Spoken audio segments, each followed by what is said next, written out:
Not sure if many of you know, but we do have a virtual tier within the Design Coven virtual pro member tier, which includes 3 virtual meetings a month where we set intentions. We do group coaching. So bring all your questions. We answer those questions and you get to learn from other people going through the same struggles as you. We also do a business practice meeting. So we'll have somebody on to share a business practice that we can all benefit from. And then we also do a product training. So getting a sustainable, eco-friendly line to come on, share who they are so that we can be supported with other like-minded businesses. And if you're not quite ready for pro, you can always join our free community where you will connect with other like-minded holistic interior designers. You don't have to be an interior designer if you are kind of just dabbling or you're aspiring or you're looking into this field.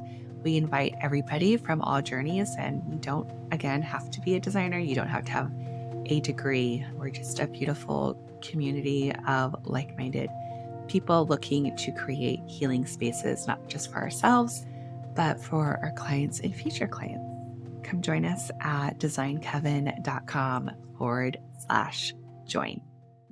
On today's episode, we have my Feng Shui teacher, Amanda Sophia.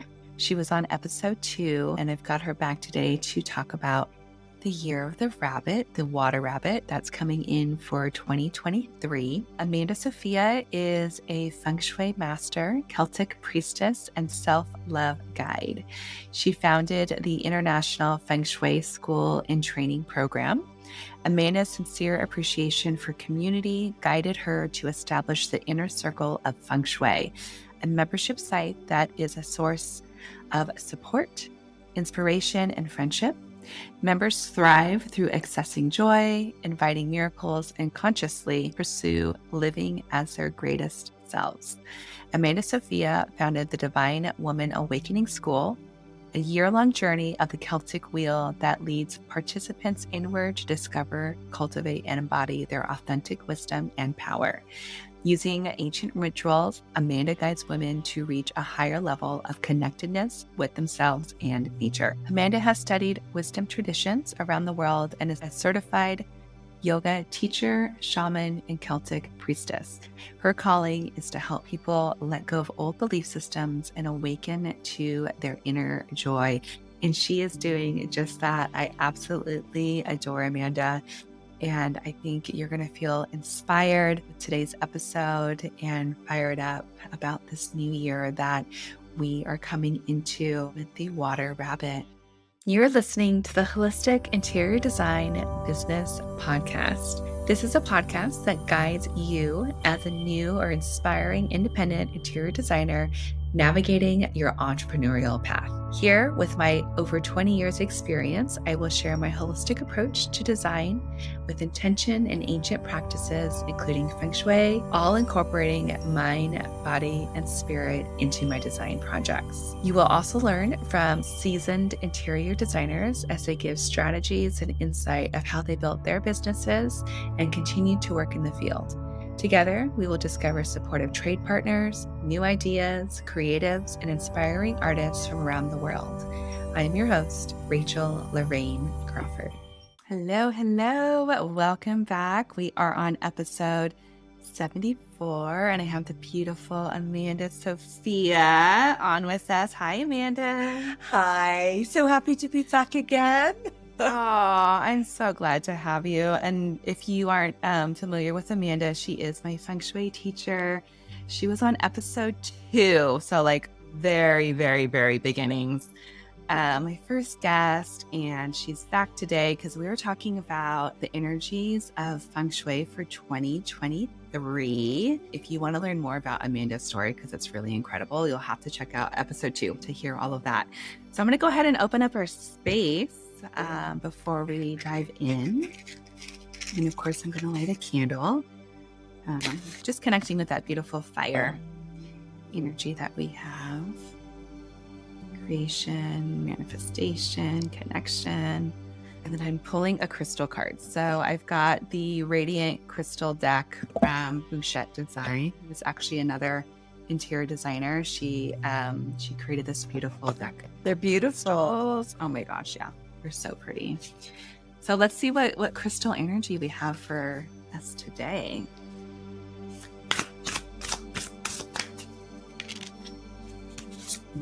What do you have? Ooh, chrome dioxide. Green, it's universal love, compassion, forgiveness, total heart chakra. Absolutely. The affirmation here is I am emotionally whole and open to receive love. Aw, just love. Oh my gosh, I love that.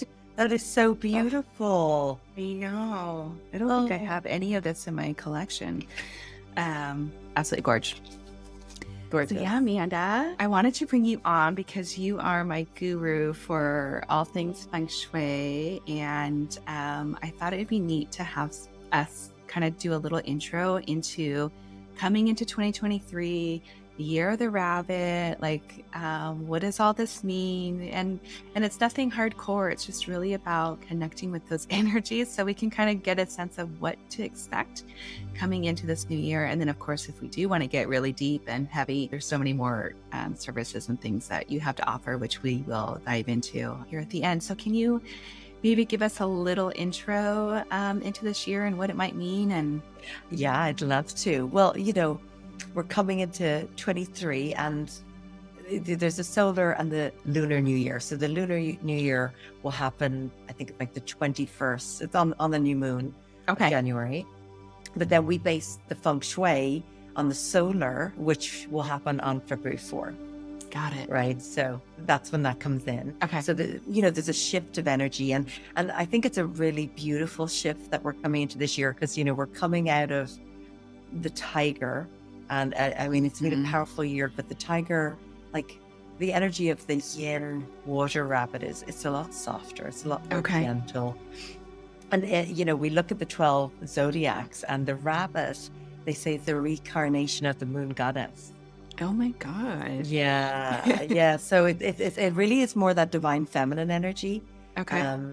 And the moon, so that yin, like it's the moon, the softer, the feminine. And if you think about rabbits, they're so gentle, they're so sweet, so I think it just makes a more graceful year that we'll be stepping into. Okay. And then, of course, what are the rabbits known for? Fertility and abundance, right? So yeah. It's a year bringing a lot more fertility and abundance. And so what does fertility mean? Like new projects, new creations, co-creation. So, set your intention. I love this darker time of the year, right? Because it invites us to go inwards and kind of hibernate and to look at the year gone by and to just go inwards, be like, okay, so we're going this transition to 2023.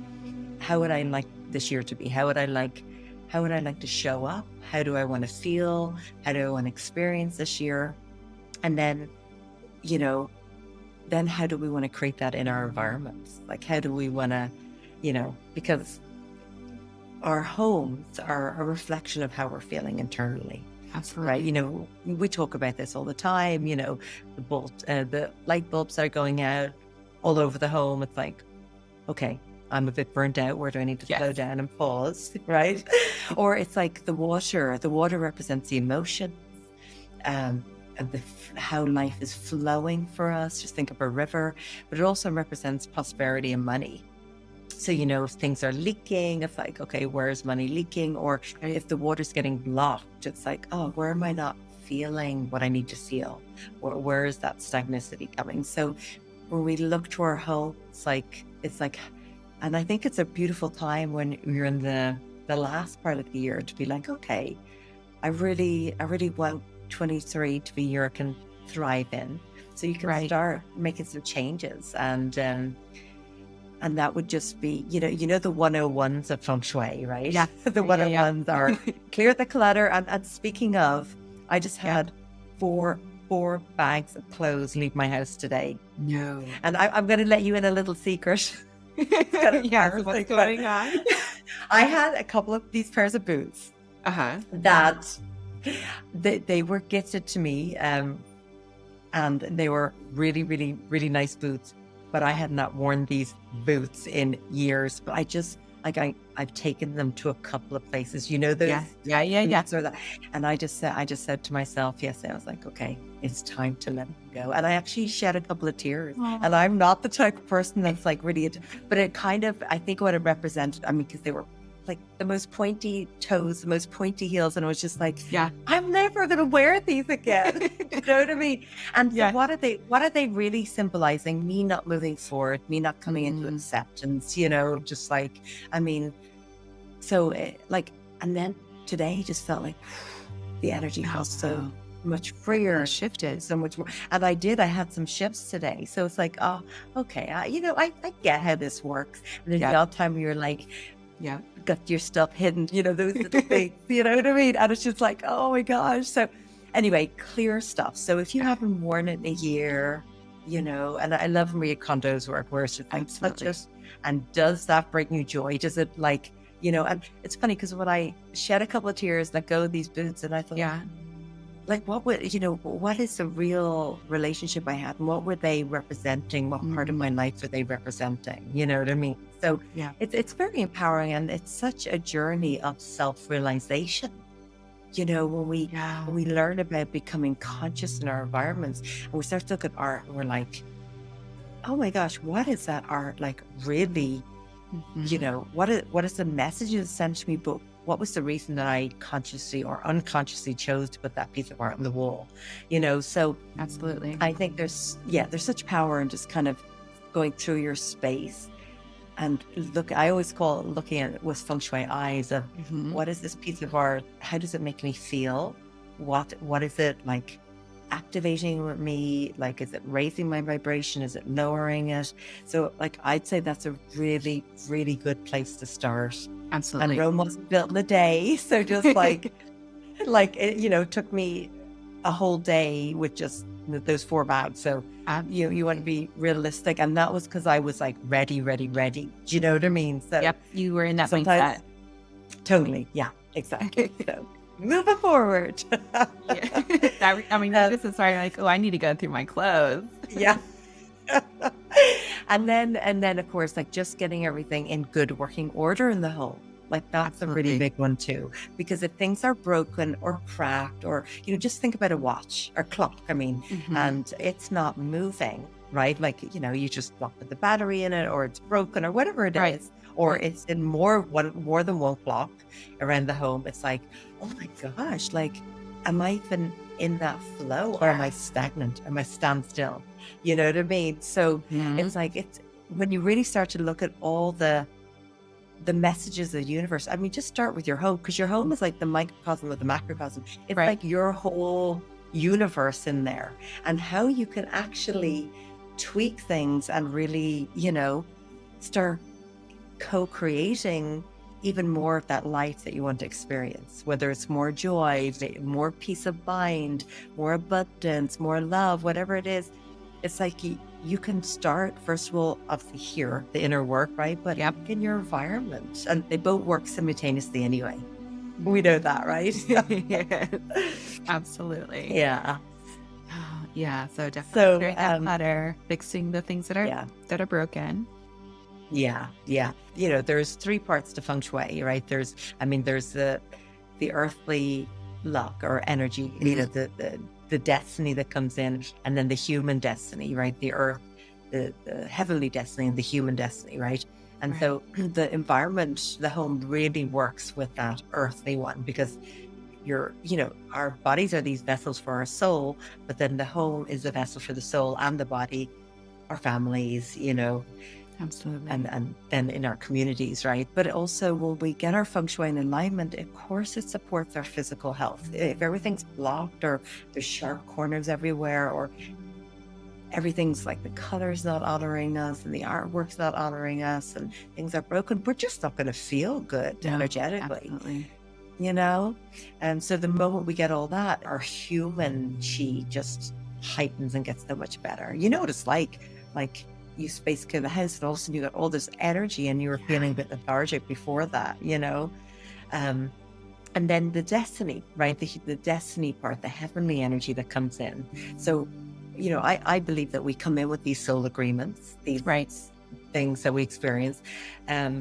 And these may be happening regardless, but when stuff happens in our lives, challenges come up, things that we perceive as good or bad or whatever, having a home that we can just like cuddle up in and feel safe. And like, I love that card that you pulled because it was like emotionally whole.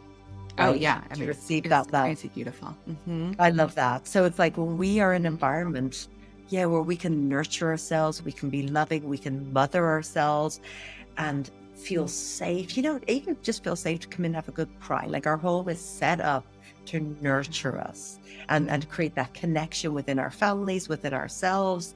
So,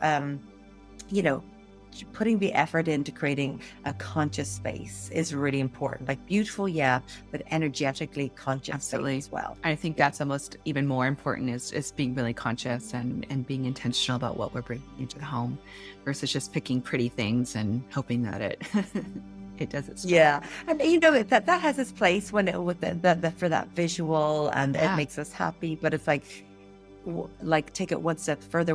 What does that beautiful piece evoke in you? And, what is the intention behind it? And what is the energy that it comes with, so then the next part of Feng Shui, there's the whole kind of esoteric. We know we do the energy clearing because every person that comes into our home, every emotion that we feel, or if we're unwell, like those energies, unless they're cleared, go into the walls, the floor, the ceilings.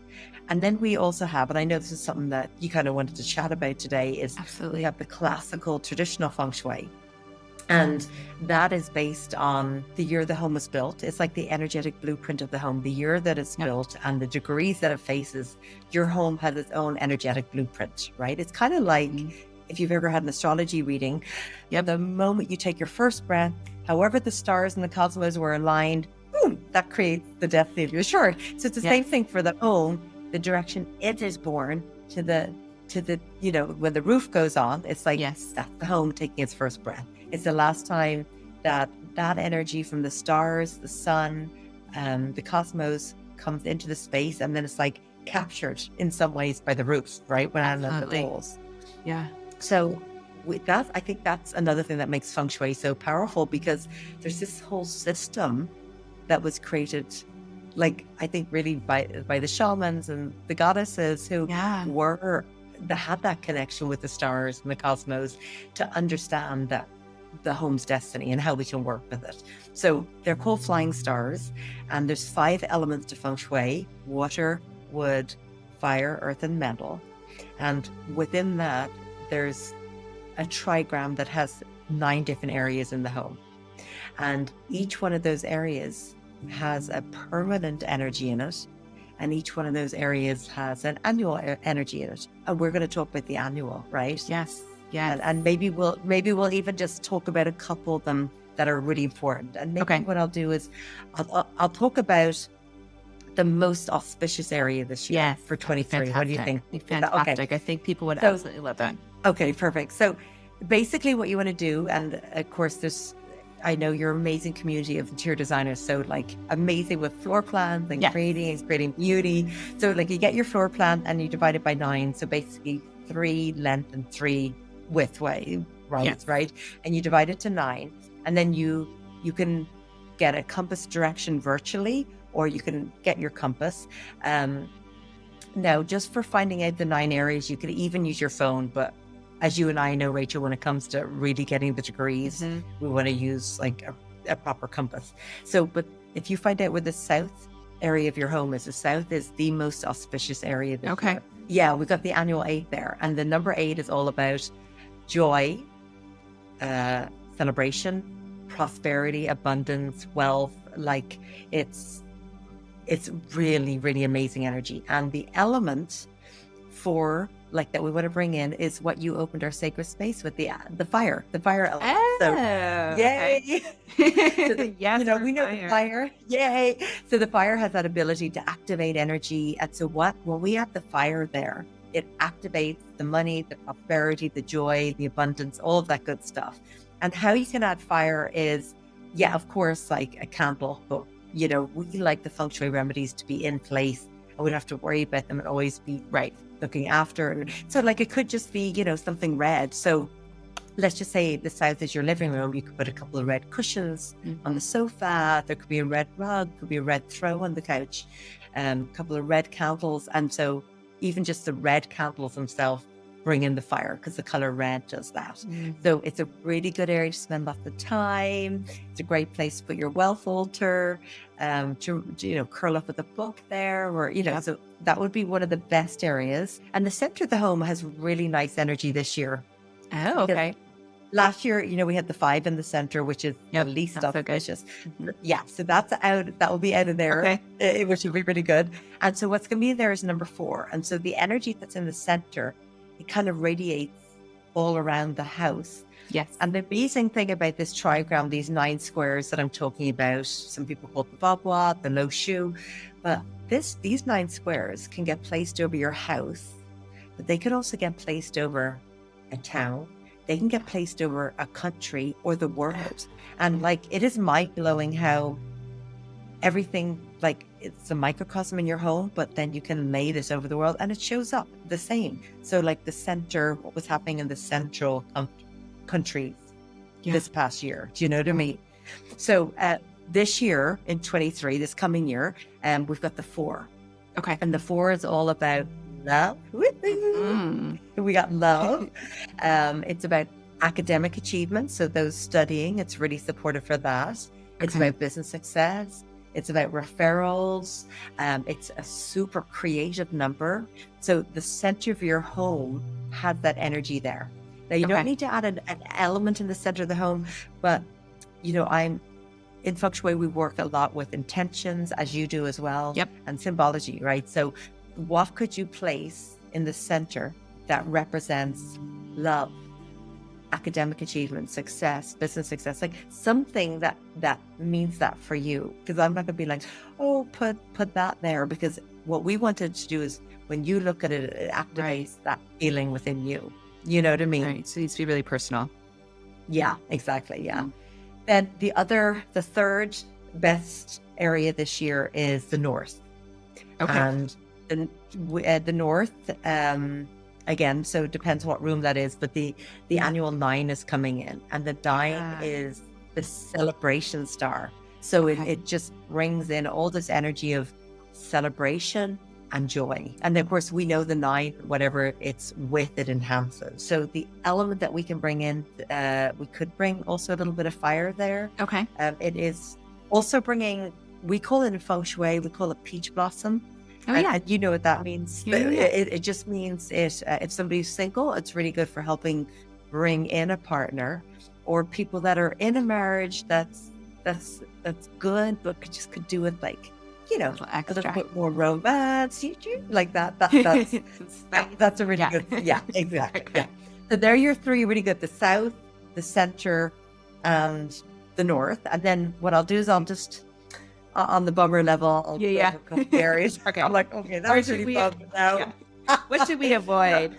Yeah, exactly. So, do you ever talk about saltwater cures? No, but that would be a really cool, we do Yeah. a workshop or something where we teach them how to do the. Yeah, that would be really cool. Because I was going to go over everywhere to put a saltwater cure. Well, first of all, let's talk about the annual 5, because remember I said at the beginning, the annual 5, or I was saying a little bit ago, the annual 5 was in the center. We're like, no, we don't love that. But so that 5, because these are flying stars and they fly around the chart, is gone to the northwest for 2023. So anytime we see a number 5, we want to neutralize that energy, because the 5 is what we call a bad earth. So we want to add, and it's always a minimum of 30 pounds of metal, and depending on the size of your home, it may be more. So we would usually call it heavy metal, which might be more. But I think even if they do 30, it'd be good. And we want to keep red out of there, because red is fire and it activates it. So we want to have that metal element in there. And then this is an area that we really don't want to do any kind of remodeling in the house, because what happens is, or huge digging outside the area, because what it does is you start to activate that energy, and we don't want to do that. Got it. Yeah. Okay. And so then the one other area I think it's worth talking about is the east, and the annual 2 is going in there. And the annual 2, the number 2, is also what we call kind of a not a great earth. Yeah. And that can bring health challenges. So again, in the northwest where the 5 is, we want to metal, but also in the east where the 2 is, we also want metal. And again, at least a minimum of 30 pounds, if not more. And then there's other energies that I won't go into too much, but you would understand with the Grand Duke energy and stuff like that. So I would say east and northwest, no digging, no remodeling. And then that brings me to the saltwater cures. Saltwater cures are these, they're amazing. Basically, it's, you can just do a jar, like I got my tea in. And what I do is I make one for every room in the house, because what they do is you bring in rock salt, and then you get Einching, or any kind of brass coins, and you get 6 of them. I've got a blog on it. We'll do it in the mentorship group. We'll do these. Oh, brilliant! Oh, yeah, brilliant. So you get everyone to order all the jars, order the coins, big bag of salt, and you open sacred space, you create them. But basically, these saltwater cures cleanse the space for you, all day, all year long. And then at the end of the year, you take them out. And you might see some of them get really icky because they're working really hard to keep the space clear. And the ones that get more ickier, it's just because the space needed that bit more help. Do you know what I mean? So these things are magic. I think everybody should have saltwater cures, Now, Amanda, are you putting a saltwater cure in all 9 spaces, or just the annual 5 and the annual 2 space, or just... Well... I'll list right now the main areas that want the saltwater cure, where the 5 is in the northwest, where the 2 is in the east. But I would also say in the southeast where the 3 is. I would say in the northeast where the 7 is. And I don't want to be, if people don't know about these numbers, so I'll basically just list then all the areas. South, so these 4. Yeah. Well, also the southwest, the southeast, the west, the northwest. I think I'm better off just telling you the areas that we don't need them. Everywhere else, here. The south and the north, But I just put them in every room because they're so powerful, and you feel the shift right away as soon as they get placed in there. Got it. So, and then you keep these in all year long. Yeah. Cool. Yeah. Oh my God, I'm so excited. They're so helpful. Yeah. I love that you get to make them together. That's cool, we're going to totally do that. We're going to get together and do that for sure. I love that. So that's a little bit on the energies, for the new year. Have you any other questions about it? No, I think that's pretty good. I just really wanted to kind of connect with you and see, okay, what do we really need to look out for? What are the directions? And then also just to get that energy of what is this water rabbit going to kind of provide for everybody, and how can we expect to feel going into this year. And I love that you spoke about the lunar new year and the solar, and that these are going to go into effect on the solar, which is February 4th. Right? And the rabbit is really gentle. I mean, little bunny, you want to cuddle, a little bunny. But the other thing to do, remember, is though they do move really fast. Think about the mythology of the tortoise and the hare, because the hare is a bit more of a yang energies, and it is the water rabbit, and water is the flowing down, and it is the yin, it is the moon. But there's still a quick movement. Remember, to have our practices, our meditation practices, and to go inwards and to bring that stillness, because we don't want to get too caught up in the energy of the fast rabbit. Yes. But no matter what, it's going to be definitely a more gentle year. There's no doubt about it. Oh, and one thing that I thought might be fun to share with everybody, if everyone knows what their zodiacs are. Oh, yes. And if not, we'll put a link in there so they can figure it out. Exactly. Yeah. So it's really compatible for the dog, the pig, and the goat. It's especially good. And a lot of people think, oh, it's the year of the rabbit. Woohoo, it's my year, if they're a rabbit. But actually, it doesn't always mean that it's... And it also depends whether you're a fire rabbit or a water rabbit or an earth, it depends on that. So it's a great, really compatible year for the goat, the dog, or the pig. Okay. Not as great for the rooster. That's and the rabbit. Okay. You're the rooster? I'm a rooster, yeah. And my son's yeah, rabbit. but you know what he is the whole. Well, what I would say is when it really comes to astrology, the year is really, really, really, really general. Yeah. The month, the week, the day, the minute, the second is when it gets like, so the year is like, it's pretty general. It's pretty general. So, yeah, exactly. And we'll take it and do what we need to do with it. So, we spoke about the rabbit coming in February. So that means we've got, when this airs, we'll have like a good month still left of the tiger.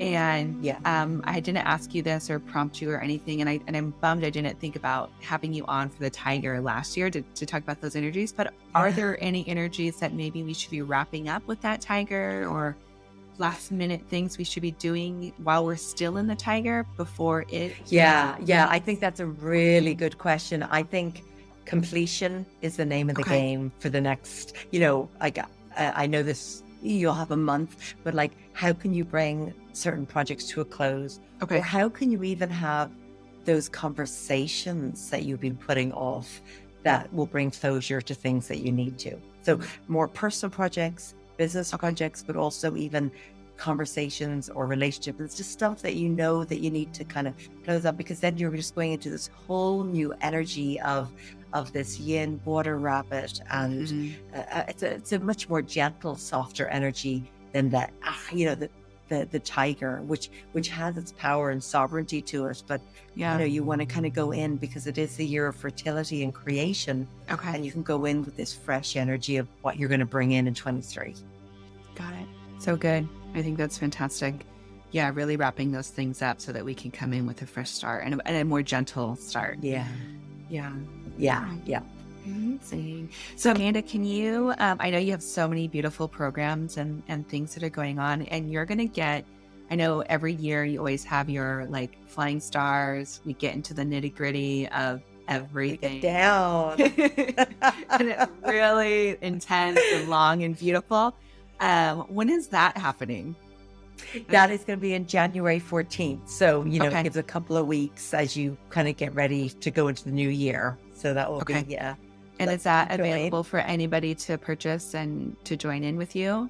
Absolutely. And it's all online. So you can join from anywhere in the world. And the class really does take you from, I know nothing about Feng Shui, beginners, to, oh, now I understand it. Oh, this is how I bring it into my home. So I really take everyone through the journey. And you're right, it's like a 5-hour class. So we go deeper. We go a lot deeper into the astrology and, charts and stuff like that as well. So it's the home and astrology. So amazing. And then you're also bringing a guest on with you to kind of guide. Yeah, she's astrology incredible.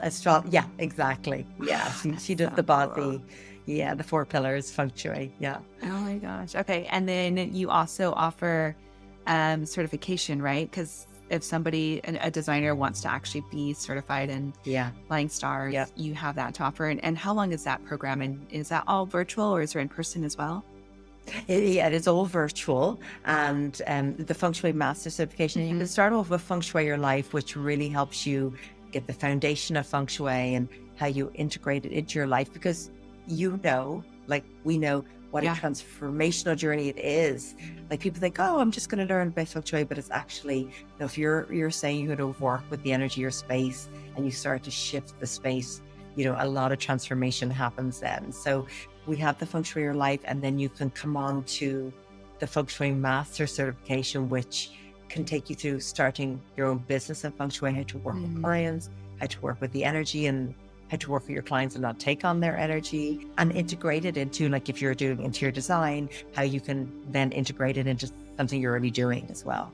Yeah. It's just an amazing program. Thank you, man. It was so amazing when we got to share that time together. Oh, so good. So good. Those are the days. Is there anything else that we should know about? Any other programs or things that are coming up? How long have you got?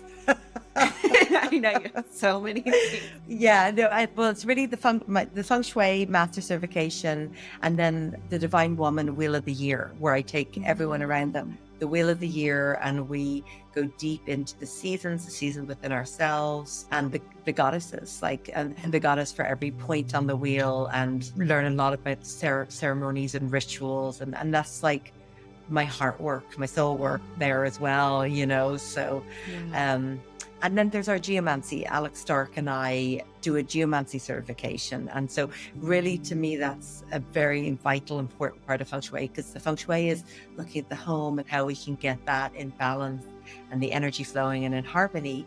But then what happens if the land underneath has got trauma or geopathic stress, or it's out of balance, then no amount of Feng Shui is going to help. You know what I mean? So we work with, and also that deep connection to Mother Earth. And it's like our mother and that mothering energy and how important that connection is. So yeah, they're the exciting things that I wanted to share. Yeah. And we're going to have all the links in the show notes, so you'll be able to find all of that there. Absolutely. We'll have a whole list.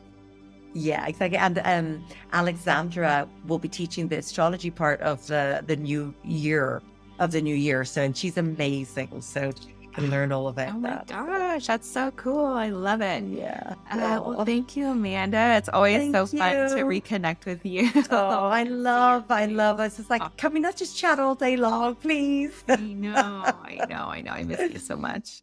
You've been listening to the Holistic Interior Design Business podcast. If it's one that you have been enjoying, please share with anyone else that you think can benefit from this knowledge, and leave us a 5-star review. That helps us get seen and found by other new and aspiring interior designers. And if you're looking for mentorship, I invite you to join our club here at the Design Coven. It's a bridge between school and real life interior design. We get in much deeper there. We have virtual and in-person events, so everyone is welcome. You don't need to have a design degree to be part of it, just an interest in holistic interior design. I also want to thank our editor, Marcy Ferry, Blake Ferris, for all of her special help with the podcast, our social media posts, newsletter,